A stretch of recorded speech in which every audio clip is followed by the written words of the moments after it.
बिस्मिल्लाहिर्रहमानिर्रहीम अस्सलाम वालेकुम। तो स्टूडेंट्स, आज की इस वीडियो में जो टॉपिक हम डिस्कस करने जा रहे हैं उस टॉपिक का नाम है मॉलिक्यूलर सॉलिड्स।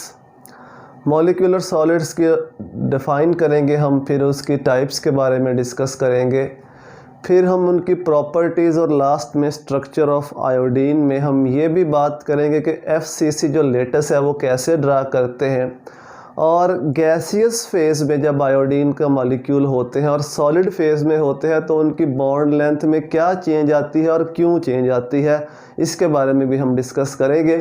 तो सबसे पहले अगर हम इनकी डेफिनेशन देखें तो हम कहते हैं सॉलिड्स इन विच पोलर और नॉन पोलर मॉलिक्यूल्स हमें पता है पोलर भी हो सकते हैं, नॉन पोलर भी हो सकते हैं।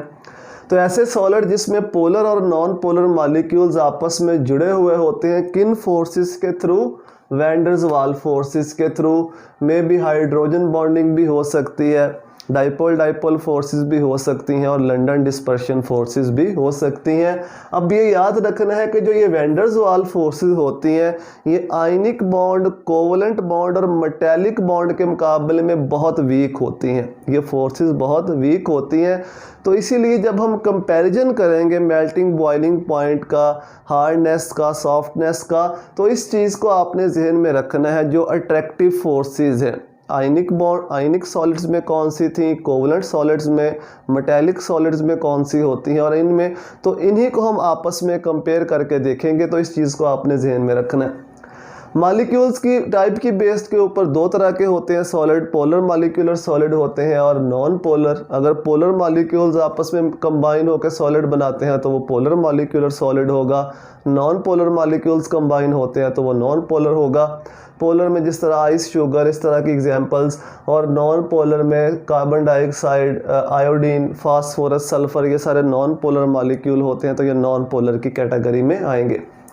अगर हम इनकी प्रॉपर्टीज़ की बात करें तो पहले हम बेसिक वही प्रॉपर्टीज़ की बात करेंगे, melting point, boiling point, hardness, density वगैरह।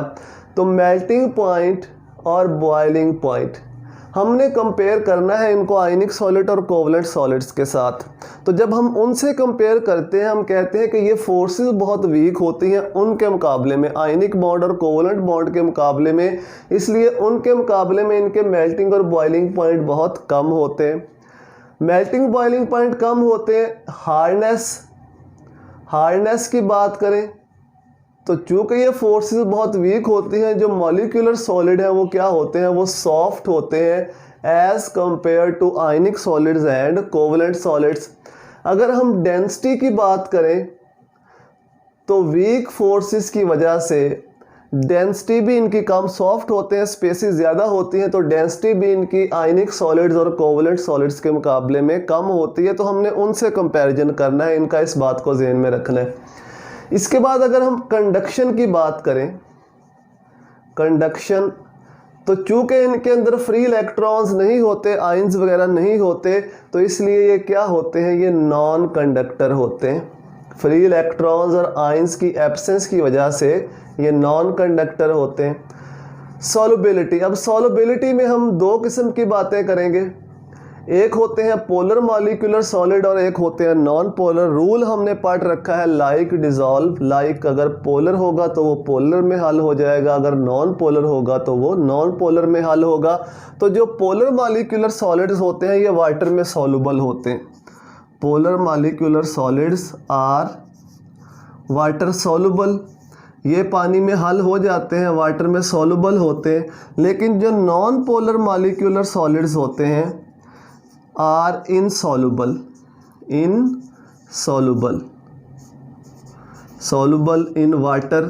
ये नॉन पोलर सॉल्वेंट्स में हल होते हैं, जैसा कि बेंजीन हो गया, कार्बन टेट्रा क्लोराइड, ईथर वगैरह, तो ये उनमें हल होते हैं। इसके बाद आयोडीन, जिसमें जो हम इसमें एग्जाम्पल एक डिस्कस करने वाले हैं वो है आयोडीन की। आयोडीन हमें पता है एक मॉलिक्यूलर सॉलिड है, तो आयोडीन के स्ट्रक्चर के बारे में हम डिस्कस करेंगे। पहले हम बात कर लेते हैं आयोडीन की बॉन्ड लेंथ की। आयोडीन के मॉलिक्यूल में हमें पता है दो आयोडीन के एटम इस तरह से आपस में जुड़े रहते हैं तो आयोडीन का मॉलिक्यूल बनता है। इसको हम कहते हैं, जो इनके न्यूक्लियस के दरमियान डिस्टेंस होता है, इसको हम कहते हैं बॉन्ड लेंथ। अब ये बॉन्ड लेंथ गैसियस फेज में और सॉलिड फेज में डिफरेंट होती है। गैसियस फेज की अगर बात करें हम, गैसियस फेज की, तो गैसियस फेज में ये बॉन्ड लेंथ जो होती है ये होती है 266.6 पाइकोमीटर।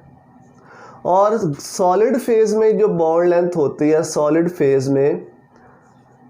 फेज में ये बॉन्ड लेंथ हो जाती है 271.5 पाइकोमीटर। देख के तो हमारे जहन में ये आता होगा कि सॉलिड फेज में कम होनी चाहिए और जो ये इसका गैसियस फेज है उसमें ज़्यादा होनी चाहिए, लेकिन हम बॉन्ड लेंथ की बात कर रहे हैं, इस बॉन्ड लेंथ की। अब आयोडीन के बहुत से मॉलिक्यूल्स ऐसे आपस में जुड़े रहते हैं वैंडर्स वाल फोर्सेस के थ्रू। ये एक आयोडीन का मॉलिक्यूल हो गया, ये दूसरा मॉलिक्यूल हो गया, ये तीसरा मॉलिक्यूल हो गया। तो ये बहुत से मॉलिक्यूल इस तरह के वैंडर्स वाल लंदन डिस्पर्शन फोर्सेस के थ्रू आपस में जुड़े रहते हैं। ये डॉटेड लाइन जो है ये लंदन डिस्पर्शन फोर्सेस को शो करती है। एक्चुअली हम इसकी बात नहीं कर रहे, ये बॉन्ड लेंथ नहीं है, ये वैंडर्स वाल फोर्सेस को शो करती हैं डॉटेड लाइंस। बॉन्ड लेंथ ये वाली है, इसको हम बॉन्ड लेंथ कहते हैं। जो दो आयोडीन जो मॉलिक्यूल बना रहे हैं, दो आयोडीन के एटम, उनके न्यूक्लियस के दरमियान जो डिस्टेंस है वो बॉन्ड लेंथ होता है। अब गैसियस फेज में ये मॉलिक्यूल्स आज़ाद होते हैं, मतलब एक मॉलिक्यूल अगर यहाँ पे पड़ा हुआ है, दूसरा यहाँ पे, इनके दरमियान कोई फोर्सेस ऑफ अट्रैक्शन नहीं है, तो गैसियस फेज में ये जो डिस्टेंस है न्यूक्लियस के दरमियान ये 266.6 पाइकोमीटर होता है। लेकिन जैसे ही सॉलिड फेज में आता है ये अट्रैक्शन डेवलप होती है, तो ये वाला आयोडीन इसको अपनी तरफ खींचता है और ये वाला आयोडीन इसको खींचता है। इस खींचने के नतीजे में जब ये एक दूसरे की तरफ मूव करते हैं, ये वाली लेंथ थोड़ी इंक्रीज कर जाती है और ये हो जाती है 271.5 पाइकोमीटर। तो सॉलिड फेज में लंदन डिस्पर्शन फोर्सेस की वजह से, अट्रैक्शन की वजह से ये लेंथ थोड़ी सी इंक्रीज कर जाती है। तो ये वैल्यूज़ याद रखनी है, गैसियस फेज में कितनी होती है, सॉलिड फेज में, और उसकी रीज़न क्या है। अब लास्ट में हम बात कर लेते हैं कि इसकी फेस सेंटर्ड क्यूबिक लेटिस को हम ड्रा कैसे करते हैं आयोडीन की। तो पहले आपने वही एक क्यूब ड्रा कर लेना है, जिस तरह से भी आपको ड्रा करना आता है उस तरह से आपने एक बेसिक जो क्यूब है उसको ड्रा कर लेना है, लाइक दिस। अब इस क्यूब को ड्रा करने के बाद सबसे पहला काम आपने ये करना है कि हर कॉर्नर के ऊपर एक आयोडीन का मॉलिक्यूल बिठा देना है, हर कॉर्नर पे। इस तरह से दो एटम लगाने हैं, ये दो सर्कल जो है ये दो एटम को शो करते हैं। इस कॉर्नर पे भी दो दो एटम्स इस तरह लगाने हैं, एक आयोडीन का मॉलिक्यूल बन जाएगा। ये दो एटम्स हैं I2, ठीक है, इस तरह से होता है I2। इस तरह से इस कॉर्नर के ऊपर भी दो एटम्स को बिठाना है जोड़ के, आयोडीन का मॉलिक्यूल। इस कॉर्नर के ऊपर भी दो एटम्स, नीचे वाले चारों कॉर्नर्स को पकड़ लो, वहाँ पे भी आपने दो दो एटम्स को इस तरह जोड़ के लगाना है आयोडीन का मॉलिक्यूल शो करने के लिए। फेस सेंटर्ड क्यूब का मतलब होता है कि हर फेस के सेंटर में भी एक एटम होगा। चूँकि यहाँ पे 2 डायमेंशनल व्यू है तो उसी लिहाज से हम बात करेंगे। आपने पहले क्या करना है, हर फेस को सेंटर से ऐसे इंटरसेक्ट कर लो, हर फेस को सेंटर से इस तरह से इंटरसेक्ट कर लो। डॉटेड लाइन लगा लो या फुल लाइन लगा लो, उससे फ़र्क नहीं पड़ता। फिर इस तरह से इन फेजेस को भी ऐसे इंटरसेक्ट कर लो, इन फेजेस को भी इस तरह से इंटरसेक्ट कर लो, लाइक दिस। अब हर फेस के सेंटर में, ये तकरीबन फेस का सेंटर बनता है, तो यहाँ पे एक मॉलिक्यूल बिठा दो फेस के सेंटर में। इसको हम कलर चेंज कर लेते हैं। इस फेस के सेंटर में भी एक लाइन हमको यहाँ पे भी लगानी पड़ेगी, लाइक दिस, फेस सेंटर को शो करने के लिए।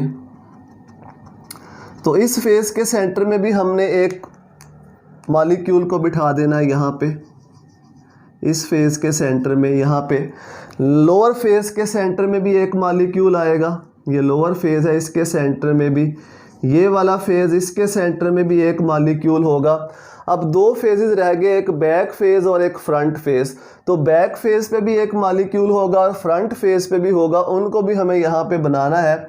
तो बैक फेज पे हम यहाँ पे बना देते हैं ये बैक फेज वाला आयोडीन मॉलिक्यूल, और फ्रंट फेज वाला हम यहाँ पे बना देते हैं फ्रंट फेज वाला आयोडीन चलो ये फ्रंट फेज़ वाला हो गया। बैक फेज़ वाला हम यहाँ पे बना देते हैं, बैक फेज़ आयोडीन का मॉलिक्यूल। यहाँ पे इसको ऐसे बना दो बैक फेज़ के ऊपर। तो इस तरह से आप आयोडीन की जो FCC है, फेस सेंटर्ड क्यूबिक लेटस, उसे इजीली ड्रा कर सकते हैं पेपर के ऊपर।